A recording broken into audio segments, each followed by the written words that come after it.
안녕하세요. 카이스트 이재현 교수님 연구실 박사과정 정권석입니다. 이렇게 이런 자리에서 발표를 하게 될 수 있어서 영광입니다. 그래서 이제 앞에 분께서 이 CO2 컨버전 쪽에 대해서 잘 설명하셨는데, 이제 저는 이 캡처 쪽에 대해서 좀 다루고자 합니다. 이제 CCUS를 위해서는 당연히 CO2가 캡처가 되어야 될 텐데, CO2 캡처의 이제 현재의 한계점이라고 할 수 있지만 높은 에너지 그리고 거기에 따른 높은 비용과 간접적인 이산화탄소 배출입니다.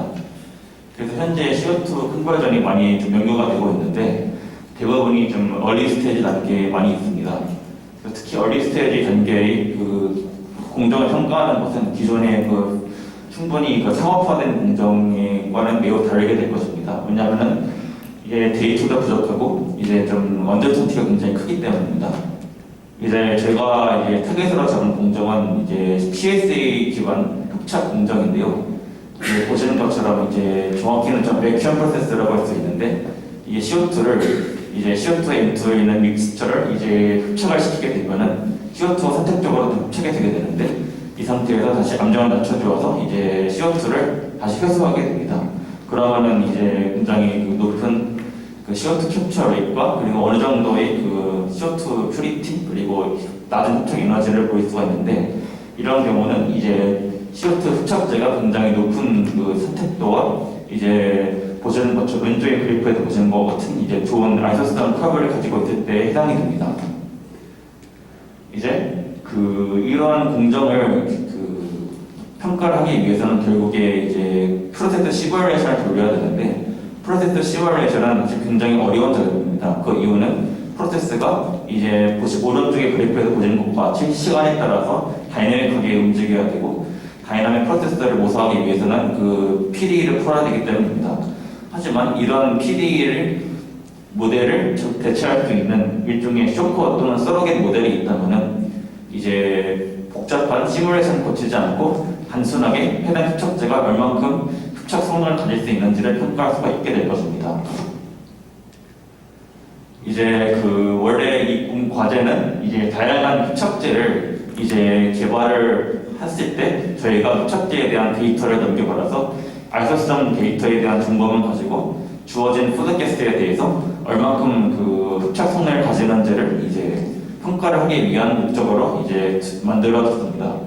이제 말씀드렸다시피 왼쪽 아래에 보시는 이게 정통적인 프로세스 시뮬레이션 과정에서는 이게 지프롬스와 같은 프로세스 빌더를 통해서 이제 잘 공정을 모사를 하고 풀어야 되는데, 말씀드렸다시피 사이클릭 스테디 스테이트를 풀어야 되기 때문에 굉장히 어렵습니다. 하지만 이것을 대체할 수 있는 모델이 있다면은 이제 당연히 쉽게 평가를 할 수가 있게 되겠죠. 다만 당연히 이제 이런 알터네이티브 모델이 정확해야 될 것입니다.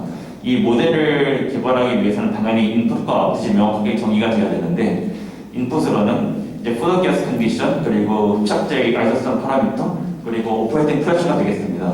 그리고 아웃풋으로는 핵심 성능 지표들 캡처 레이트, 퓨리티 그리고 캡처 에너지가 되겠습니다. 여기서 모델 아웃풋으로 나오는 이 세 가지가 서로 트레이드 오프 관계를 가지고 있기 때문에 이런 트레이드 오프 관계를 명확하게 설명할 수 있는 모델을 개발하는 것이 핵심이 되겠습니다. 이제 그래서 연구 목표는 다음과 같이 이런 실제 리거러스 모델을 대체할 수 있는 알터네이티브 모델을 개발하는 것입니다. 그래서 이런 알터네이티브 모델은 핵심 성능 지표를 다음과 같이 예측을 할 수 있어야 됩니다. 말씀드렸다시피 인풋은 이제 푸드가스 파라미터 그리고 키 파라미터로 되어 있는 것이 이제 아이소스점 파라미터들인데, 이것과 그리고 오퍼레이팅 컨디션을 이제 인풋으로 가지고 아웃풋으로는 이제 성능 지표가 되기 때문에 인풋이 10개나 됩니다. 그래서 10개에 대해서 이제 대체 모델을 개발하는 것은 상당히 어려운 작업이 되겠습니다. 그래서 이런 대체 모델을 개발할 수 있는 방법이 크게 두 가지가 있는데, 첫 번째는 이제 단순한 First Principle Based 쇼큰 모델을 개발하는 것입니다. 이런 방법은 문제를 이제 정의하는 것은 이제 연료급적인 기반을 통해서 정의를 할 수가 있지만 아무래도 좀 정확성이 떨어지는 단점이 있습니다. 두 번째는 데이터 기반으로 이 서로겟 모델을 개발하는 것인데, 이제 해당 주어진 데이터셋에 대해서는 높은 액큐러시를 가지지만 문제점이 이제 많은 데이터가 필요하고 또한 좀 오버피팅이 될 수 있다는 단점이 있습니다. 그래서 저는 이것을 적절하게 섞어서 이제 하이브리드 모델을 만든다면은 하이브리드 모델의 쇼큰 모델과 서로겟 모델링이 모두 합쳐진다면은 각각의 장점을 극대화하고 단점은 뺄 수 있다는 그런 생각을 하게 되었습니다. 이제 그 각각의 이제 first principle based 쇼큰 모델과 서로겟 모델이 어떻게 만들어졌는지를 살펴보겠습니다. 먼저 이 first principle based 모델은 어퍼 레벨로 개발이 되었는데요. 이제 핵심 과정들이 한 6가지가 들어가게 됩니다. 첫 번째가 가장 중요한 과정인 것 같은데, 오른쪽에 왼쪽 그래프에서 보시면은 이제 각각의 시간별로 A, B, C 단계에서 이제 CO2가 얼마나 흡착되어 있는지 나타낼 수가 있습니다. 이제 여기서 그 리니어 어텀션을 가정하게 되면은 이제 각 시간별로 흡착되어 있는 CO2의 양 또는 N2의 양이 이렇게 리니어하게 간단하게 얻을 수가 있다는 가정을 하였습니다. 그리고 두 번째는 이제 프로세스가 아디아바틱하게 운전한다는 것이고, 세 번째도 중요한데, 이제 이 프로세스를 아무래도 순수하게 first principle based 모델을 만들기는 좀 한계가 있습니다. 그래서 인퍼레컬 파라미터 알파, 베타, 감마를 도입하였습니다. 이런 파라미터 감마들은 각 단계에서 얼만큼 이제 CO2 몰 프랙션이 나타내는지를 나타내는 지표를 할 수가 있겠습니다. 이제 다음으로 서로겟 모델을 좀 간단하게 말씀을 드리자면, 서로겟 모델이라는 것은 이 주어진 데이터셋을 얼만큼 잘 설명할 수 있는지에 대한 하이퍼 파라미터를 퓨저크 문제를 풀어서 예측하는 것입니다. 그래서 이제 샘플들은 각각의 샘플들은 모두가 이제 G프롬프트 등을 통한 이제 리거스 프로세스 시뮬레이션을 통해 얻은 데이터 결과들이 될 것이고, 그리고 앞서 제가 말씀드렸던 이제 인퍼레컬 파라미터 알파, 베타, 감마에 대한 서로겟 모델을 넣고, 이 서로겟 모델이 일종의 로어 레벨 모델로 적용하여 이제 위에 그 first principle based 모델과 합친다면은 이런 하이브리드 모델 방식이 굉장히 높은 그 성능 지표 결과를 예측할 수 있다는 것을 제가 생각을 하였습니다. 사실 그 첫 번째 어썸션, 그 가스 업테이크 프로파일이 리니어하게 가정할 수 있다는 게 정말 좀 별리한지 거기에 대해서는 좀 의문점이 들 수가 있는데, 제가 여러 번의 시뮬레이션을 거친 결과 보시는 것처럼 그래도 이게 아무리 터무니없는 과정은 아니다. 생각보다 좀 정확한 예측이 될 수 있다라는 것을 제가 확인을 했습니다. 이제 그 다음에 이제 서로겟 모델을 이제 만들기 위해서는 당연히 인풋, 아웃풋이 무엇인지도 중요하지만 인풋이 어떻게 정의가 되어야 되는지, 어디서 정의가 되는지도 중요합니다. 그래서 이제 보시는 것처럼 각각의 인풋에 대해서 인풋 샘플 스페이스를 정의를 했고요. 그리고 이제 순수한 인풋을 조금 살짝 트랜스포메이션 시켜가지고 보시는 것처럼 x1, x2부터 이제 x10까지를 만들었습니다. 각각의 x1부터 x10까지의 는 모두 피지컬 미닝이 다음과 같이 정의가 되어 있습니다. 그래서 이제 예를 들어서 x1 같은 경우는 얼만큼 CO2가 최대한 흡착이 될 수 있는지, x2 같은 경우는 이제 CO2와 N2의 capacity difference, 그러니까 즉 이제 흡착제의 얼마큼 셀렉티비티가 되는지가 되겠습니다. 이런 식으로 이제 총 10개의 X1부터 X10까지 그 샘플 스페이스를 정의를 하였습니다. 그리고 민과 맥스 값은 제가 간단한 리드레이션 서베이를 통해서 얼만큼 이제 X1부터 X10까지가 이제 분포되었는지를 확인을 했고, 그걸 통해서 얻은 값입니다. 이제 그 결과를 말씀드리면은 이제 이 결과는 이제 실제 서로겟 하이브리드 모델 프레딕션을 통해서 얻은 결과가 이제 얼만큼 시뮬레이션 결과를 잘 예측하는지를 나타내는 것입니다.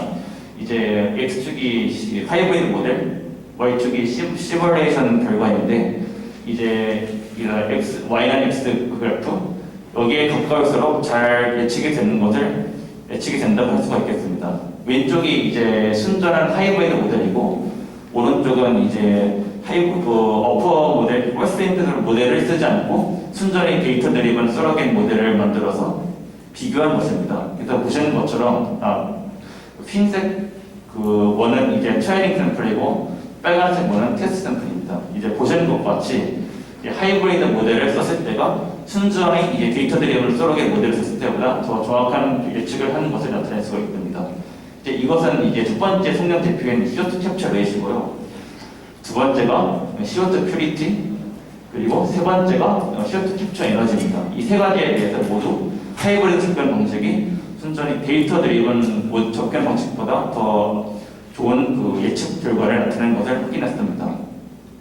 이제 이런 이렇게 개발된 하이브리드 모델을 어떻게 적용할 수 있는지를 생각을 해봤는데, 첫 번째는 당연히 이제 주어진 흡착제에 대해서, 주어진 푸드가스에 대해서 얼만큼 흡착을 할 수 있는지를 확인하는 것입니다. 이제 여기서는 이제 저희가 예시로 두 가지 흡착제를 가져왔는데요. 첫 번째는 가장 많이 연구가 되고 있는 그 세로이드 13X이고, 두 번째는 뉴 제너레이션 흡착제로서 메탈 오버닝 프라임워크 MOF가 많이 좀 연구가 되고 있는데, 그 중에서 안정적으로 합성이 될 수 있고 안정적인 흡착 성능 CO2 흡착할 수 있는 마그네슘 MOF 74를 가져왔습니다. 이제 각각의 장점과 단점을 설명한다면은 둘 다 이제 CO2 엔터 셀렉티비티는 높지만, 이제 제올라이트는 아무래도 좀 CO2 흡착 캐피시티가 낮고, 대신 모프 같은 경우는 흡착 에너지가 굉장히 높습니다. 두 가지가 좀 약간 트레이드오프 관계를 가지기 때문에 무엇이 좋고 무엇이 나쁘다를 확실하게 말하기가 좀 어렵습니다. 그래서 첫 번째는 이제 푸드가스를 이 가장 일반적인 콜파이어 파워플랜트 가스로 가정을 했고, 오퍼팅 프레셔를 다음과 같이 정연해서 일단 제가 테스트를 해봤습니다. 그 결과가 다음과 같이 나왔는데요. 이제 하이브리드 모델이 시뮬레이션 결과랑 비교했을 때 그래도 완전히 정확하다고 할 수 없지만 비슷한 예측 결과를 나타낼 수 있었고, 이 하이브리드 모델을 통해서 예측을 하는 것이 이제 CO2 퓨리티가 모프가 상대적으로 제로라이트보다는 좀 성능 지표가 떨어진다는 것을 확인했습니다. 이제 이 모델을 가지고 또 할 수 있는 것이 프로세스 최적화인데요. 이제 같은 흡착제에 대해서 이제 푸드가스는 그대로 두고 이제 오퍼레이팅 컨디션을 주고, 그리고 CO2 퓨리티도 한 90% 정도 이상이 나오도록 컨스트레인트를 주고 최적화를 했습니다. 이제 하이브리드 모델은 이제 모든 이퀘이션들이 다 정해져 있기 때문에 이퀘이션 오리엔티드 방식으로 최적화를 할 수가 있습니다. 그러면은 다음과 같이 최적화 결과가 나왔는데요. 이제 제오라이트 같은 경우는 이제 CO2 캡처 레이트 상당히 낮게 나왔습니다. 이것이 시뮬레이션 결과로 나왔고 하이브리드 모델링 결과라도 비슷하게 예측이 됐습니다.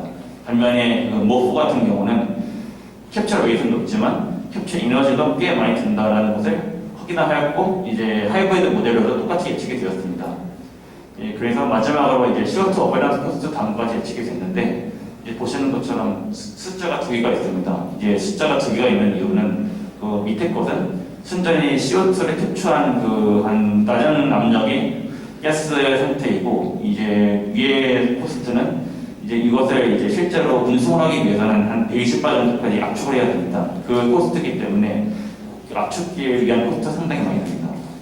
네, 그래서 이제 여기까지 이제 하이브리드 모델이 이렇게 잘 예측이 될 수 있다, 이런 결과를 냈고요.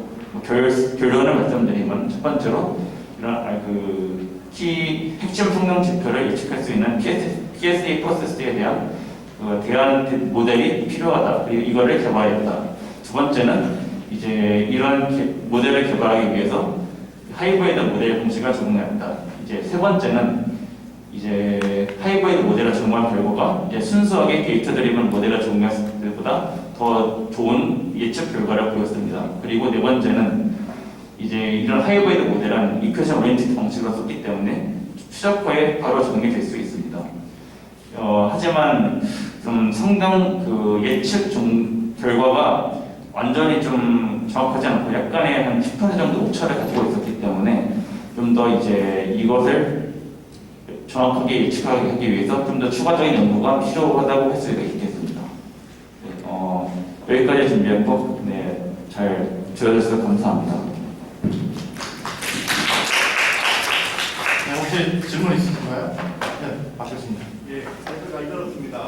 일단 하이브리드 모델을 가지고는 잘 상상이 붙는데, 첫 번째 질문은 이거가 지금 만약 PSA를 대체하는 거를 목표로 하고 있다 그러면은 타임 도메인에 대해서 예측하는 게 들어가야 될 것 같은데, 지금은 제가 볼 때 흡착량만 예측하는 것 같아요, 그죠? 그 첫 번째, 그래서 타임 도메인에 대해서는 언제 모델을 개발할 계획이 있는지 좀 묻고 싶고요. 두 번째는 만약에 이거를 PSA 모델링을 기존의 다이나믹 모델링을 대체를 하려고 한다 그러면 시뮬레이션 결과를 비교를 할 게 아니라 실험 데이터하고 하이브리드 모델하고 기존의 모델 간의 결과를 비교해야 되는 게 아닐까라는 생각이 또 있고요. 세 번째는 만약에 흡착량만 예측할 거라면 우리가 아이소스만 정확하게 알고 있으면은 기존의 모델링 방법으로도 굉장히 쉽게 예측을 할 수 있는 부분인데 이걸 굳이 퍼스트 프린시플하고 데이터 드리븐 모델을 가지고 하이브리드를 모델을 만드는 게 기존 모델 대비 어떤 이점이 있는지를 좀 말씀해 주시면 좋을 것 같습니다. 네, 감사합니다. 사실 저희가 듣기로 세 가지 질문이 좀 많이 연관이 되어 있는데 한꺼번에 좀 말씀을 드리자면은 원래 해당 연구가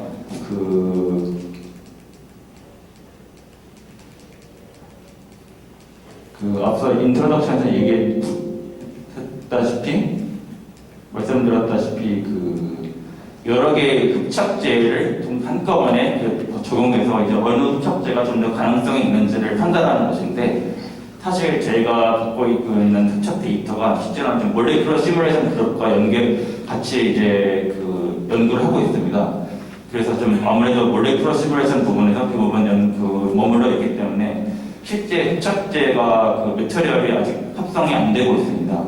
그래서 이제 매트리얼을 합성을 하지 못했기 때문에 실제로 이제 다이내믹 시뮬레이션을 통한 밸리데이션도 할 수가 없고 이제 아마 PSA 모델 아시겠지만 이제 아이소스한 파라미터뿐만 아니라 다른 키네틱 파라미터를 위해서는 이제 펠렛의 크기 같은 것들도 필요할 거고 압력 강화를 예측하기 위해서 또는 이제 얼마나 흡착되는지에 대한 카이네틱 정보도 필요할 텐데 사실 그런 것들이 전혀 없는 상태에서 좀 예측을 하다 보니까 이런 모델을 만들게 되었습니다. 사실 그래서 이런 모델을 만약에 왜 만들었냐라고 질문하셨던 걸로 기억을 하는데 아마 그 이유는 첫 번째로 이 기존의 모델들은 퍼스트 프린시플 베이스로만 만들었을 때 주로 좀 아이소썸과 이제 아이소썸이 온도에 대해서 아이소썸이 달라지지 않습니까? 거기에 대해서 좀 예측을 그렇게 아주 잘 하고 있지는 못하다 약간 그런 느낌을 받았습니다. 제가 리터처 서베이가 좀 부족했을 수도 있는데 그래서 이러한 부분에 대해서 좀 더 정확하게 좀 알 수 있는 그런 모델이 있으면 좋겠다고 해서 이런 모델을 만들게 되었고요. 나중에 좀 더 실제로 이런 매트리얼이 개발이 된다면은 그래서 이제 다이나믹 모델도 보고 이제 압력 강화도 보고 그런 걸 예측할 수 있는 모델이 만들 수가 있다면 가장 좋을 것 같습니다. 네, 시황에서 질문은 여기서